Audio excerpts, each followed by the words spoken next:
பத்ரகாளி, காலகாளி, குஹ்யகாளி, காமகலா காளி, தனகாளி, சித்திகாளி, சண்டிகாளி என 9 காளி தேவிகளின் பிரபாவங்களை பேசுகிறது. எந்த வேலையை செய்தாலும் வேலை முடிந்தவுடன் தான் தட்சிணை கிடைக்கும். ஆனால் இந்த தட்சிணகாளியை நினைத்தாலே தட்சிணை கிடைக்கும். அதனால்தான் அவள் தட்சிணகாளி என்றானாள் என்கிறது காமாக்கியா தந்திரம். காளி தேவியின் கிரம தீட்சைக்கு சாம்ராஜ்ய மேதா தீக்ஷா என்று பெயர்.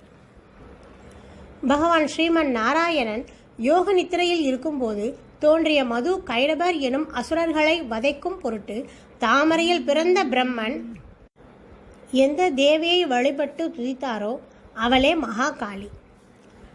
சும்ப நிசும்பர்களால் அனைத்தையும் இழந்த தேவர்கள் கங்கை கரையில் நீராட வந்தபோது அங்கு நீராட பார்வதி தேவியும் வந்தாள்.